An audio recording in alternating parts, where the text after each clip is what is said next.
It is my privilege to be here this evening with Jack Ma, one of the great entrepreneurs of our time, of course, the founder of Alibaba. And we have so many things to talk about over the next half an hour. And of course, we also want to try to get to your questions as well. We're going to talk about Alibaba, of course, but also China, the Trump world that we all live in, globalization, trade, and so many other issues. But first of all, thank you, for joining us. Yeah. Let me start with this, which is to say that you just spent some time inside Trump Tower and went to go visit with Donald, our president-elect in the United States. Tell us about that meeting. Well, it's a very productive meeting, much better than I thought, than I expected. What did you expect? Well, I heard a lot, and I watched, like everybody, I watched all the news and heard a lot about him. So when I go inside, I saw, anything that, but he's very sort of open-minded, listen what I talk. So I think I'm very happy about results. And finally, when he said, he said, Jack, let me walk you down. So it seems he's very happy about the results we had. Can I ask, how does a meeting like that happen? Do you call him? Does he call you? Well, how does this take place? Well, that's the question I'm asking myself. Because someday I got some requests from people say, Jack, do you want a meeting the president-elect? I say, is that true or not? Because I'm not ready for that. Because I don't know what to talk about. And then a few days later, I got another request. I got several requests, and then I saw one email with a friend, and it's very sort of specific. I thought about it. I think, yes, maybe I should go and have a talk. And at least I think President-elect Donald Trump would be happy to hear what I want to talk about.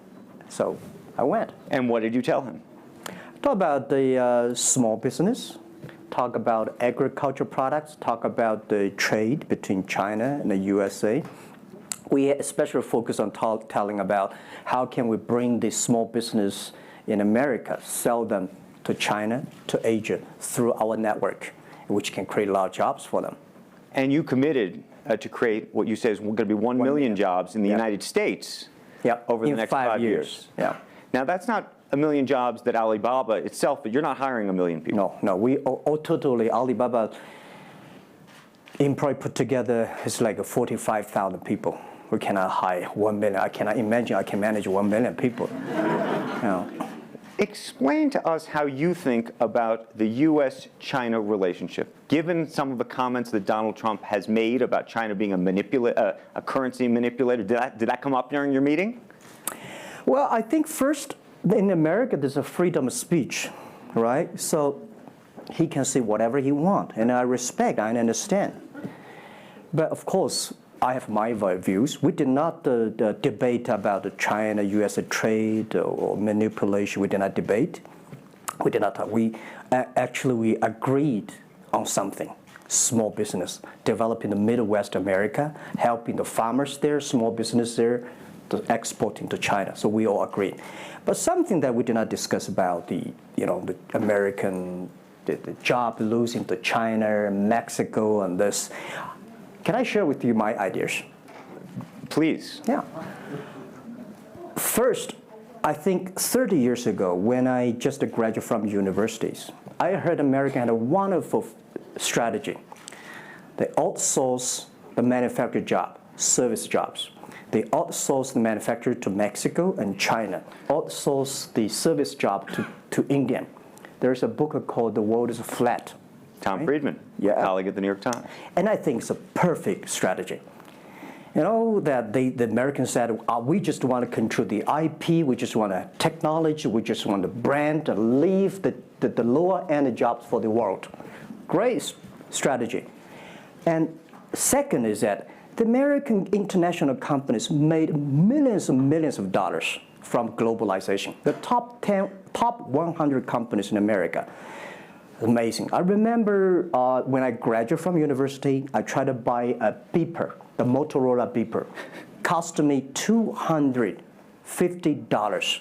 My pay at that time is $10 a month as a teacher. And the cost of making that beeper is only $8 for a chip. Right. So past 30 years, IBM, Cisco, Microsoft, they made tons of money. The profit they made are much more than the 4 largest banks in China put together, the China Mobile Phone, China Unicom, and whatever you name it, put together. Still, these multinational companies made more money then. So their market cap grew more than 100 times in the past 30 years. But where did the money go? This is what I'm curious, because as a business people, I always care about the balance sheet. Where the money coming, where the money go? Past 30 years, the American had 13 wars, spending $14.2 trillion. The money going there. What if they spend a part of that money on building up the infrastructure, helping the white collars and blue collars? No matter how strategy good it is, you're supposed to spend money on your own people, right? Not everybody can pass Harvard. Like me, they're not good at education, right? We should spend money on those people who are not good at schooling. And the other money, which I'm curious about, is that when I was young, I heard America is about Ford and Boeing, those big manufacturing companies. Last 10, 20 years, I heard about is Silicon Valley and Wall Street. The money go to the Wall Street. And what happened? Year 2008. The financial crisis wiped out $19.2 trillion USA alone. They wiped out all the white collars and destroyed 34 million jobs globally. So what if the money is not Wall Street? What if the money spent on the Middle East, Middle West of the United States, developing the industry there? That could be changed a lot. So it's not the other countries steal jobs from you guys. It is your strategy. Okay, but you do not distribute the money and things in a proper way. This is what I. And now we're having a backlash. And that backlash is a rebuke of globalization. And so much of the conversation, frankly, that we have here, and that backlash is happening in the United States. But I will say President Xi was here yesterday. You had lunch with him. And he was quoting Abraham Lincoln. What did you make of that? Well, I would say that globalization is a great stuff. It's the USA, it's developed countries to teach us how to do globalization. I remember 2002 or 1 before China joined the WTO, everybody in China was worried. Me, I was worried. Because what if all the international products come to China, destroy our industry, and we have lose a job? So convinced China, after 20 years, then you guys are say, this is a terrible thing. I believe globalization is good, but globalization needs to be improved. This is Donald Trump, President-elect, want to solve it, the problems. That globalization, I think, should be inclusive globalization. In the past 30 years, the globalization was controlled by 60,000 big companies. 100 years ago, globalization was controlled by several kings and emperors. What if next 30 years we can support 6 million business doing business across the board? What if in next 30 years we can help support 20 million small business can do business across the board? So this is something which I believe globalization should be inclusive. And do you think that the words of President Xi will happen in reality, which is to say that China has largely acted on its own behalf for many, many years, and now is effectively saying that the U.S. needs to continue acting on everybody else's behalf?